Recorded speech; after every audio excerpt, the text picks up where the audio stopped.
Welcome to Women's Sports Weekly, where women's sports happen every day, but we talk about it once a week. I'm Carolyn. And I'm Danielle. Women's Sports Weekly is a podcast where we discuss the latest news, explore interesting stories, and share our love for women's sports. Follow us on Instagram, YouTube, and TikTok at WomensSportsWeeklyPod. Follow us and rate us on Spotify and Apple Podcasts. Send us an email at womensportsweeklypod@gmail.com, and we may feature your email on the Listener's Experience Zone, also known as the Les. We have Run Club this week on Thursday at 6 o'clock p.m. It is every Thursday at the 99ers Sports Bar. If you attend Run Club and say this secret word to one of the bartenders, you will receive 50% off your first draft. This week's secret word is tennis. Tennis is very timely for the U.S. Open, along with how many U.S. Open matches we've been watching, especially the past Labor Day weekend. We've watched, it's got to be over 24 hours of tennis. At this point. Yeah, I'm going to have bed sores from sitting on the couch for so long, but there's been some really good matches and it's been a lot of fun. Before we get into all of the highlights, let's catch up on what we were up to this past week. It was interesting week, fun weekend. We had some things fall apart at our house, but we got that taken care of. And then this weekend, it was nice to have a 3-day weekend. We actually went for a sunrise hike on Saturday. We had a lot of things happen this past week that were unfortunate. One, I went to the car one morning to go to the gym. It was a 5:20 a.m. class. Go to turn on the car, not starting. Call AAA over. They jump it. We think we're good to go. Maybe the battery just died somehow. Drive it around for a bit. AKA, I drove it around for a bit. It dies again. Need a new battery. Then we have a leak in our upstairs bathroom. Our house is 125 years old. These things are bound to happen. But it got to a point where we had to take care of it. Call a plumber in, got to get that fixed. So that was two things that just were like, oh my gosh, this is a lot this week.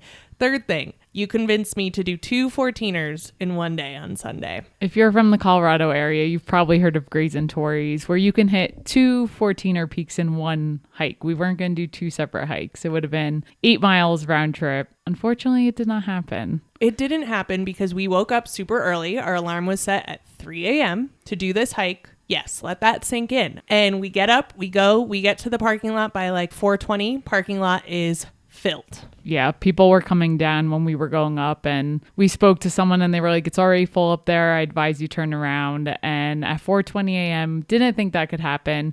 I said Saturday by accident, but we did this Sunday. I think because Saturday the weather wasn't great and it's a holiday weekend, everyone in Denver apparently had the same idea and wanted to do this 14er on Sunday, but we did pivot. Did we tell people what a 14er was? No. Okay, let's just remind people what a 14er is, what we tried to do but didn't do. A 14er is when you get to 14,000 feet in elevation. You don't climb 14,000 feet in elevation, but you get up to that altitude. So it's difficult to do because the air gets very thin. It gets more difficult to breathe, but the views are amazing. But we didn't get to do it anyway. So yeah, we actually did Herman Gulch hike, which was like a 5-minute drive from the 14er trailhead we were going to do. We started, it was like 4:47 or something. Yeah. It was before 5 a.m.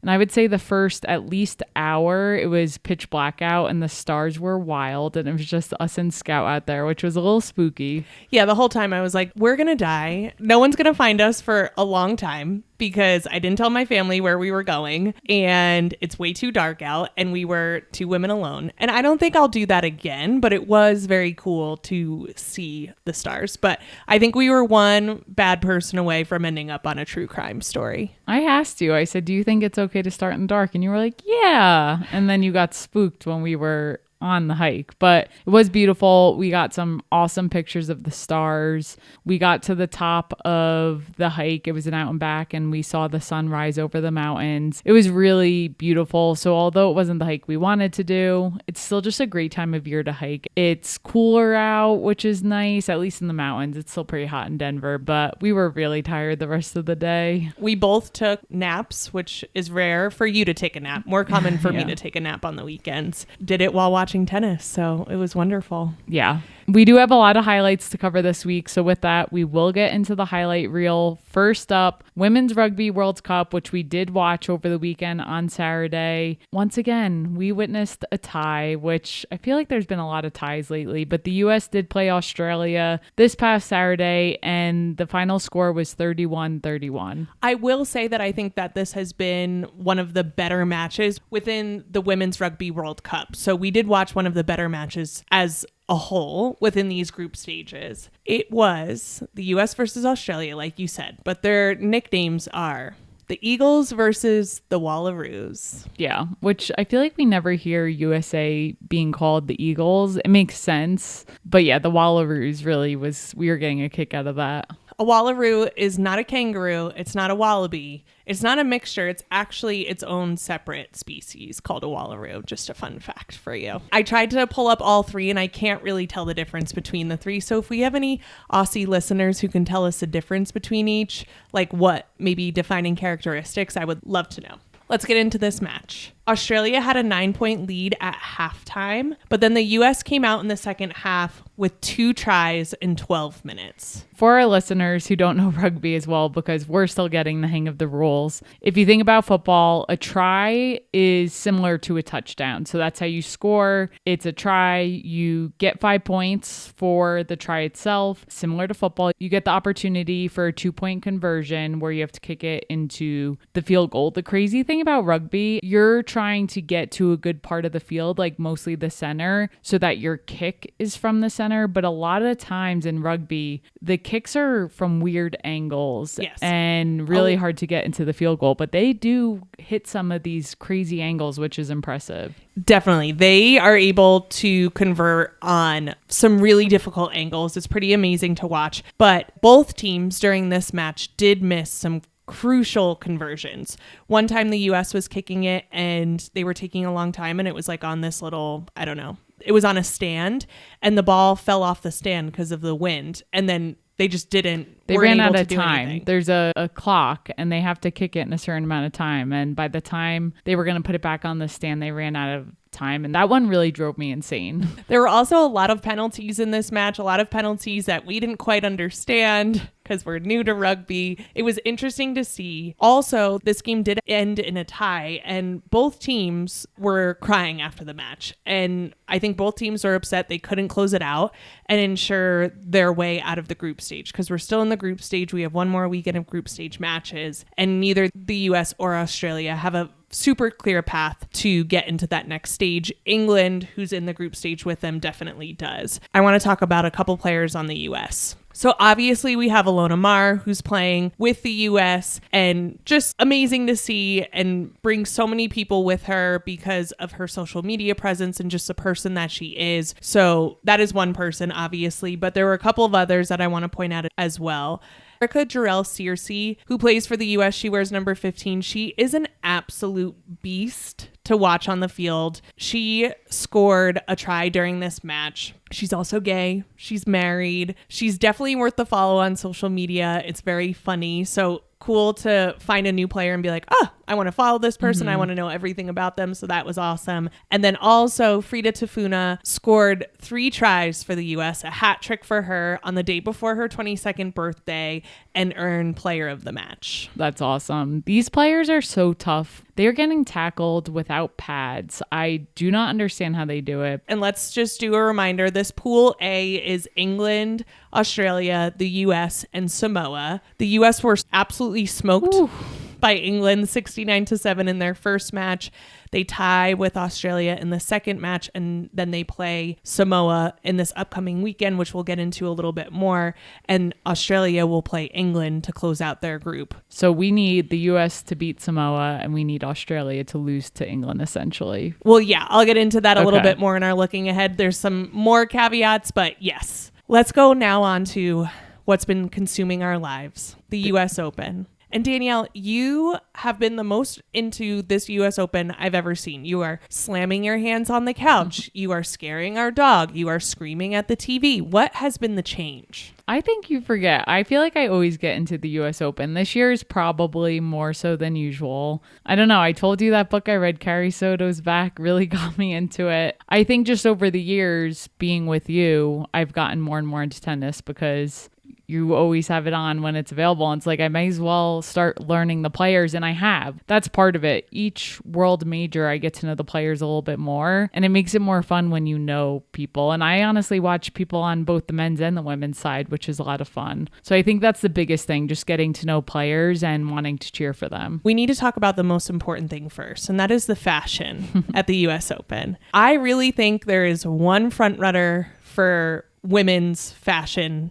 in tennis, and that is Naomi Osaka. She had a rose outfit with roses in her hair. She had a purple rain outfit, and with each outfit, she has matching Labubus, which I want a Labubu so bad. Do you have anything to say about that? I think that's dumb, but continue. Danielle hates trendy things, and I love anything trendy. I'm like, ooh, it makes no sense, but it's trending. I want it. I'm the very opposite of that. One is named Billie Jean Bling. One is named Arthur Flash, and one is named La Billie Boo. That's funny. After Billie Jean King, iconic tennis star, and Arthur Ashe, who the US Open, their main court is named after, and the Labubus look like them a little bit. The Billie Jean King ones do, at least. I think out of anyone, she's the only one who's like really taking time to think about her outfit, not just like seeing what Nike gives her and choosing her favorite thing. Like Nike is making these outfits specifically for her. Mm-hmm. And I don't know if athletes need to work that into their contract or if she just does it specifically. But if I were a tennis player, I'd be like, I want to wear something that no one else is wearing. Right. You don't want to be playing someone in the same outfit. I haven't seen that yet, but I have watched matches back to back and I'm like, oh, so-and-so was just wearing that. So I agree. It's cool to have something unique to you. I also do like Aryna Sabalenka's outfit. Mm-hmm. I like in the US Open when players wear all black at night. I think it's just such a stark contrast to Wimbledon where you have to wear all white. Mm-hmm. And for the US Open, they go hard on the all black. It kind of gives them a villain vibe. I think her all black outfit with her perfect tan and jacked arms just goes a really long way. Yeah, I agree. All right. Now let's get into some actual tennis. Let's talk about Taylor Townsend. So she is number one in the world for doubles, but she really showed off her single skill in this US Open. You may have heard of Taylor Townsend's name quite a bit this past week because she beat Latvian tennis player Jelena Ostapenko in her second round singles match. At the end of this match, Ostapenko began yelling at Taylor Townsend for not apologizing after a net cord, which is not required, but is common in tennis. I roll because I really think this apologizing for getting a point over something that happens in a match is ridiculous. Tennis has some strange rules, some strange things of what is acceptable and what is not.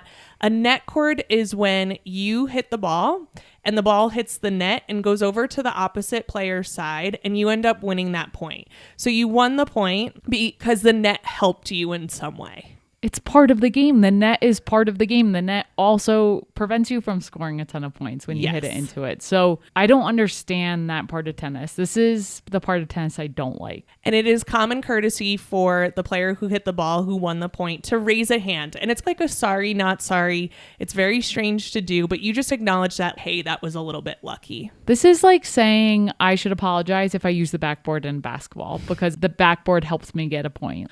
That's a good point. I just do not understand. You complain sometimes that lacrosse is bougie. Tennis is bougie. And I have really been enjoying watching, but things like this drive me nuts. Tennis players get very upset if people are moving around in the stands. They get very upset if people are talking during a point. There's just some peculiarities.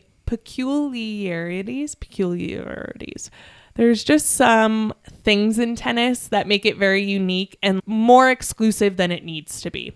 It is not a requirement for you to raise your hand, and not everyone has done it. Most people do, they raise a hand, but some people don't. And every time it's met with mixed reactions from people. Some people really think you should do it. Some people don't really care. But anyway, Taylor Townsend did not do it on one of her net cords, and she ended up winning this match. And so when they went to go shake hands, Ostapenko had some some words for her and was very animated and said that Taylor Townsend had no education, among some other words that she was saying. So then after this happens, Taylor Townsend handles it so well. She's got like a smile on her face. She tells Ostapenko, I think you need to work on handling losses a little bit better. Have a great day. I'll see you later. This continues to grow as the media latches onto it. Ostapenko is white. Taylor Townsend is black. At first, Ostapenko defended herself on social media. She said that she hasn't had this done to her on a tour before where someone hasn't raised their hand.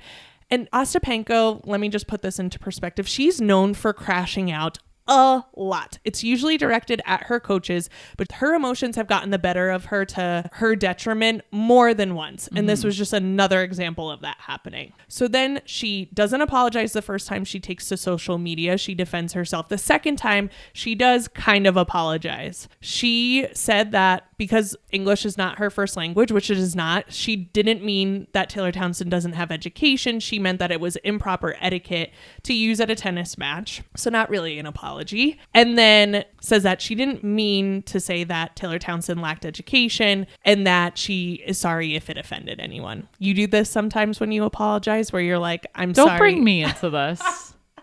I know it's a bad comparison, but sometimes people will apologize and be like, I'm sorry that I hurt your feelings. And I think that's a horrible apology. Well, I'm sorry you feel that way. Yes, you've done that before, but I'm not comparing you to Jelena Ostapenko. Yeah, you better not be. So she does this half apology. And I think Naomi Osaka said it best when she was asked to respond to everything that was happening, which is also so interesting that we ask other players to respond during their media. But she said, this is one of the worst things you can say to a black tennis player in a majority white sport. And I totally agree. Jelena Ostapenko knows, she might not be from the US, but you know how tennis is and you know the history of it. And you just cannot say that to people. And I'm sorry, but get your shit together and be better. Yeah. Taylor Townsend, to her credit, was absolute class the whole time. Her reaction on the court, her reaction in press conferences, which like to do that on top of playing singles and winning, on top of playing in doubles and winning is just pretty astonishing. She continued to win. She beat number 5 in the world, Mira Andreeva, in the third round and then faced 2-time Grand Slam champion Barbora Krejcikova in the fourth round. And this is where ultimately her US Open run ended. She lost the match 2-1. This is the match that literally ripped my heart out of my chest because she had so many chances to close it out. I think there were 8 match points where she just needed to hit one more point to win the match. Krejcikova just would not let up. Every time it was a match point in Taylor's favor, Krejcikova just was relentless and just kept winning the points back. When they went into the third set, it was like, oh, this is not good, because I just felt like the momentum was in her favor at that point. That has to haunt Taylor Townsend for a while because it was right there and she played so well but just couldn't finish. So Taylor Townsend in this first set totally dominated.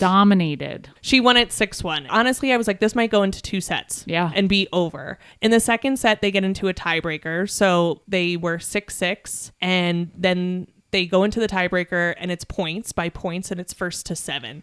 And like you said, there were 7 opportunities in that tiebreaker for Taylor Townsend to end the match and she wasn't able to do it. Krejcikova ends up taking the second set and then we go into the third and like you said, the momentum just shifts where Krejcikova ultimately won that third set and ended up winning the match. Kudos to her, because to be able to keep fighting back at match points and winning it back, that takes some real big mental strength. Yeah. She just played a great match. Taylor Townsend does still have an opportunity to win a trophy. At the time of recording, she's still in doubles. I ultimately hope that this gives Taylor Townsend some more confidence that she can beat top players in the world in singles and play with the best in singles. Oh yeah. I think she's realizing and other people are realizing that she's a force to be reckoned with. I think you only get better from here. And I just love her mental game. She does so much breathing. You can see it where she's really trying to get locked in. She has a journal that she's reading from that has inspirational quotes they were saying and some tips.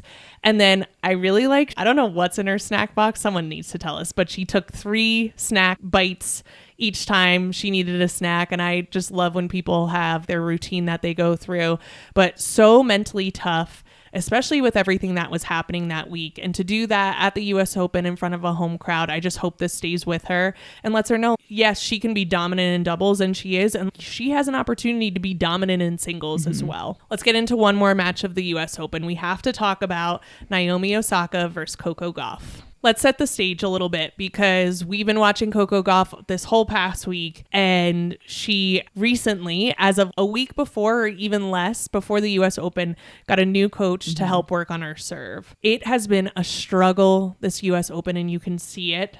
And Coco Gauff has been admitting to it. She struggled with her serve all throughout the summer, and then she made a change to her coaching staff just days leading into the US Open. She hired Gavin McMillan, who has worked with Aryna Sabalenka on her serves, and now Coco Gauff has brought him on her team. And changing your serve is like changing your basketball shot. It is very difficult to do. She has been struggling during matches in this US Open, even though she's been winning until she played Naomi Osaka. She was crying after matches that she had won and admitted that it's been a really big mental struggle. She said that it's very difficult to focus on her serve while playing a match, while also thinking about the other opponent she's playing and where she wants to put certain points. This is a lot to happen before a US Open. You may be wondering, like, why did she do this right before a US Open? Why didn't she just ride out her serve and then fix this afterwards? I have a couple things to say about that. One is that she was double faulting a lot. Ever since the French Open, it's just been a struggle. And then two, I really think Coco Gauff always is thinking long term. And I believe she said in one of the press conferences, I could continue to do the same things wrong over and over again and have it be seeped into my memory, or I can make the change now even though it hurts. And so I give her a lot of credit for doing this, but she faces Naomi Osaka and ultimately ends up losing in 2 sets, 6-3, 6-2. Yeah, it's just crazy because she won the French Open in June. It really hasn't been that long. For her to win that and then have such mental struggles in the US Open a few months later, it's just hard to see. It just goes to show, we talk about this all the time with single player sports, the mental game is so important and just plays such a huge role. Coco Gauff is very mentally strong, right? Even with everything going on, like, to have a panic attack while you're playing a match and then still be able to win, that speaks a lot to her mentally. But you could just tell that this entire US Open was a really, really big struggle for her. I think other players would have backed out way earlier, just said, I'm not doing this. I'm going to take it out. I'm going to work on my serve and I'll be back better next year. But she continued to stay. In this match against Naomi Osaka, I've never seen Naomi Osaka look so comfortable. And she actually has a new coach as well, who's definitely changed the mental piece of her game. So many times when I've watched Naomi Osaka play in the past, I'm nervous for her because you can tell she's tense. Not this match. She was smiling in between points. She looked so confident out there. She looked so at ease. It was really amazing to see her like that. It looked like she was having fun, and even when she was losing points, you could just tell she was going to get the next one because her body language was so good. She was incredibly locked in. She had such a clear game plan against Coco Gauff. She was like, I'm going after her forehand. Coco actually served pretty well, but her forehand was really tough to watch. It just was not working. And Naomi Osaka definitely had a good scout and was like, this is what I'm going to do, and I'm going to stick with it. And it worked out for her. It's hard to see Coco go through this growing pain on such a large stage. I do think she's going to come back even stronger from it, just knowing the little that I know about Coco from her press conferences and watching her. But all the credit to Naomi Osaka, who stuck with it and sees her way into the quarterfinals. So happy to see her back, fit, and just looking so confident. For sure. All right, let's get into our deep dive for this week. Last week, we were speaking about Paige Bueckers and Sonia Citron of the WNBA and talking about Rookie of the Year. And we said that this week, we would dive into stats of both Rookie of the Year and MVP. So we're switching gears to the WNBA. Let's get into some of these stats so everyone can make an informed decision on who they think should be Rookie of the Year and MVP in the WNBA as this regular season begins to wind down. It's funny, last week you asked me, do you think Paige Becker's 44-point performance cements her as Rookie of the Year? And when I was looking up stats for this episode, I saw an article that said Paige Becker's 44-point game cements her as Rookie of the Year. Did you see that before you asked that question? I see so many things. I just wonder how much stays in my subconscious when I ask a question, because cements is not a word that I usually use. So maybe, I have no idea. Yeah, it was just funny because I was like, not one performance. And I still hold on to that, not one performance. But I think this performance just elevated her above other people. But we will get into the stats. And maybe the person who wrote that article listens to Women's Sports Weekly and did it as a response. I think it was written before our episode, unfortunately for you, but sure.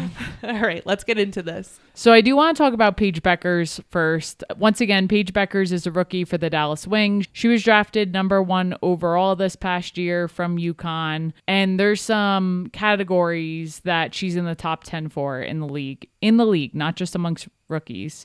So she's 5th in scoring overall, 10th in assists overall, 5th in steals overall. So the only player in the league in the top 10 for all of those categories, which I would say is pretty damn impressive. And she's top 10 in assists to turnover ratio. So she's not turning over the ball a ton. And then, of course, with her 44-point game, all those categories just put her at a pretty elite status for a rookie. Let's break this down a little bit more. So points per game at the time of recording, all of this will be at the time of recording. Things may change within the next couple of days. To just quickly, you mentioned we're talking about Paige and Sonia. The reason we decided to bring it to these two is when looking at stats, these two rookies are the top 2 when you look across the board. So we're not going to talk about all the rookies. We're really going to focus on them because realistically, it would be between these two. Sonia Citron was drafted 3rd overall from Notre Dame to the Washington Mystics in DC, having a stellar year. So points per game, Paige has 18.9, Sonia Citron has 15.1. For assists, it's Paige with 5.4 and Sonia Citron with 2.4. For field goal percentage, it's Paige with 46.6, and this is where Sonia Citron takes a leg up at 47.3%, so very, very close for field goal percentage. And then in efficiency, which efficiency again takes all a player's positive accomplishments and subtracts them from the negative ones. Points, rebounds, assists, steals, and blocks would be positive contributions. Negative ones would be missed field goals, missed free throws, and turnovers per game. So in efficiency, Paige has a score of 19.6, which is 9th overall in the league. And Sonia has a score of 15, which is 24th overall in the league. With this breakdown, who is your Rookie of the Year? Yeah, I'll just say it's very impressive that they're both top 25 in the league for efficiency as a rookie. And that's just phenomenal. But Paige clearly is playing better overall. So you got to give it to Paige Beckers. What would need to change in order for you to give it to Sonia? I don't think there's enough time in the season, and I'm looking at stats, right? So would Sonia be able to bring up her points per game, her efficiency by the time the season ends? I mean, realistically, the Wings and the Mystics aren't going to the playoffs, so their season's going to be over soon. So I don't think much could happen for me to change my mind. I agree. I think stat to stat, you have to go Paige here, and I think that's what we're going to see. So that's our bold prediction. Yeah. And it's nice to have some stats to put behind what we're saying here. A more difficult one to speak about is the WNBA MVP race. Let's get into this. Yeah, I would say these stats are a lot more closely aligned. I also think the players we're going to talk about and the teams they're on, they're winning. So that also plays a role. I think there's so many factors that you have to look at. So I agree. This one's going to be a little more challenging. So to me, the MVP is down to 3 players. And those 3 players are Asia Wilson, Nafisa Collier, and Alyssa Thomas. Yeah. I almost wanted to throw Alicia Gray into this mix, but she just is not at the top of the stats we're going to go through here. But her personal career year and her impact to the Atlanta Dream, I just want to give her a shout out there because she's just playing amazingly. But let's get into this a little bit more. Yeah. So points per game, you have Asia Wilson and Nafisa Collier leading the league with 23.4 points per game. At the time of the recording, they are tied in points per game. This is where Alyssa Thomas falls below them quite a bit because she's at 15.8 points per game. But those are the stats for scoring. And then with rebounds, A'ja Wilson has 10.1 rebounds. She's second overall in the league. Alyssa Thomas has 8.9. She's third overall in the league. And Napheesa Collier is at 7.7, so not in the top 5. The number 1 in the league is actually Angel Reese with rebounds per game. And then assists is interesting for these three, just given you have A'ja and Alyssa who are forwards, right? And then Napheesa, I feel like she's kind of an in-between player, bigger guard. A stretch forward. Yeah, but is that what they call it? None of them are point guards. Alyssa Thomas leads the league in assists with 9.2 per game. She is number 1 overall in the WNBA. And then this is where Napheesa is 24th in the league and A'ja is 28th.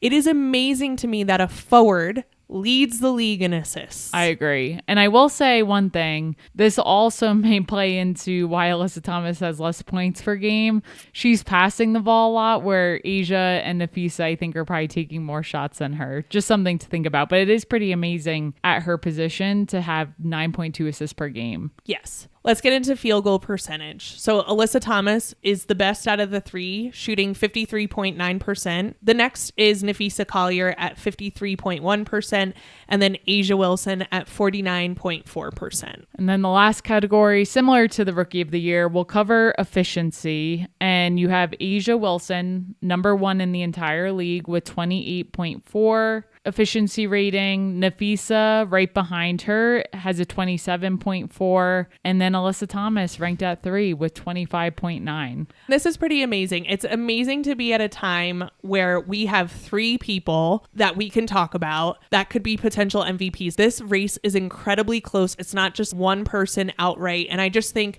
that speaks to the league a lot and speaks to the players. These are 3 amazing players. So let's get into some of these details beyond the stats. So Napheesa Collier missed 7 games this season due to an ankle injury. At the beginning of the season, I was like, Napheesa Collier is the MVP. The way she was playing was just incredible. Both A'ja Wilson and Alyssa Thomas have missed games due to injury, but because this injury for Napheesa Collier has been towards the end of the season, I feel like there is this, I think it's called recency bias, where like you just remember the people who are doing well within the past couple weeks. It's hard to be like, well, yeah, but Fee's been having a great season overall. But because she has not been playing as much and is just getting back after this ankle injury, I do feel like that's dropped her down a little bit in this MVP talk. Yeah, and we'll see, because there are games to be played, and she did come back from that injury and have an unbelievable game right off the bat. So she picks up like she never left off. Definitely. Alyssa Thomas is the league leader for both triple doubles and double doubles. She has 7 triple doubles this season, and she has 20 double doubles so far. She is tied with Angel Reese. Angel Reese's name keeps coming up here, but Alyssa Thomas has the most triple doubles in WNBA history with 22 in her career. And then the second place person is Sabrina Ionescu with 4 in her career. And Alyssa Thomas has 7 this season. That's insane. It's just a wild stat. And just although her points per game are lower than A'ja Wilson and Napheesa Collier, to be able to do that through points, assists, steals, blocks, rebounds, she is an all-around player and so valuable to any team that she plays on. Yep. That brings us back to A'ja Wilson, who this season has 10 30-point games so far. And with this, she's the first player in WNBA history to have multiple seasons with 10 or more 30-point games. A scoring machine. She is. And Becky Hammon, her coach for the Las Vegas Aces, said it best when she said, quote, "She's going to be the greatest player to ever play this game when it's all said and done. Don't miss it. She's here. She's in her prime and she's killing it, period." End quote. And I've been thinking about this a lot because A'ja Wilson, the Aces weren't doing great. She put the Aces on her back. She said, I'm going to play even better. Even though I've been playing great this whole season, I'm going to play even better and we're going to start winning. And I saw something the other day that said, don't get bored of A'ja Wilson's greatness.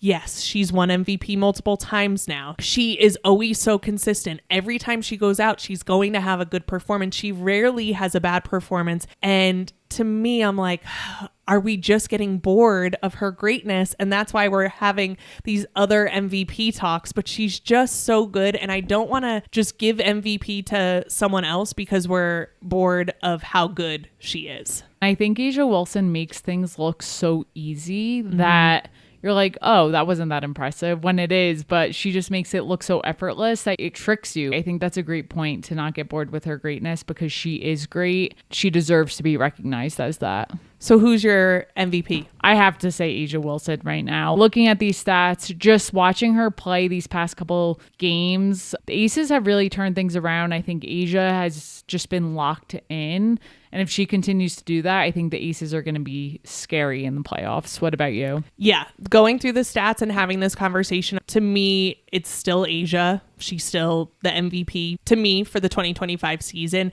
And then I would say a close second would be Alyssa Thomas. And I know Fee is amazing, but I don't know. That's the way I'm leaning. It's really a fun conversation to have, because someone could come in and tell me all the great things about Napheesa Collier, and I'd be like, you're right. And maybe she should be MVP.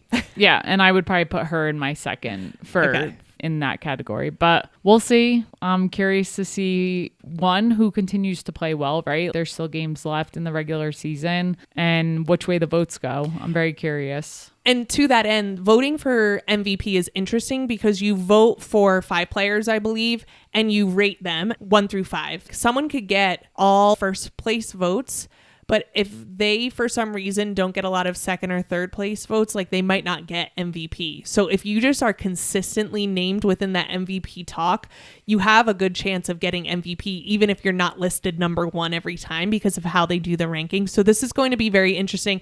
And I do think no matter what, people are going to be upset because you have 3 really great arguments for an MVP. But again, for me, it's A'ja. I agree. With that, let's talk about what we're looking forward to this week. What do you have for us, Carolyn? Let's take it back to World Rugby. The U.S. is keeping their hopes alive, hoping to make it out of the group stage. They play Samoa this Saturday, September 6th at 8:30 a.m. Eastern Time on CBS Sports and Paramount Plus. It will be difficult for the U.S. to make it out of the group stage, but here's what needs to happen. So the U.S. need a bonus point and a win over Samoa. Can you explain what you mean by bonus point? Yes, a bonus point in rugby is 4 or more tries in a game. So they need to score at least 4 times and beat Samoa to have a chance here. Australia also needs a bonus point, but they don't need the win. Interesting. So as long as they score more than 4 times against England, which, as a reminder, the U.S. only scored once, they would seal the deal to get out of the group stage. Should the U.S. get a win, score more than 4 times against Samoa, and then Australia fail to get their bonus point, it will come down then to a points difference.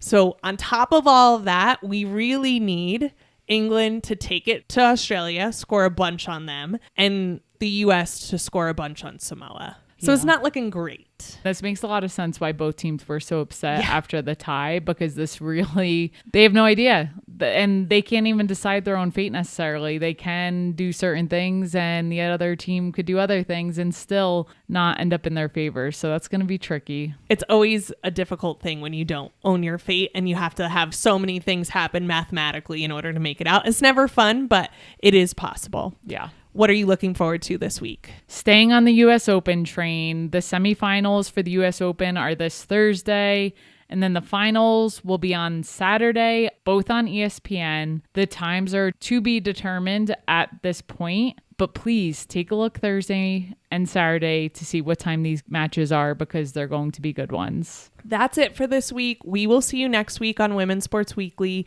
In the meantime, watch women's sports and share the podcast with your friends. Rate and subscribe to the pod on Spotify, Apple, and YouTube. Thanks for joining us.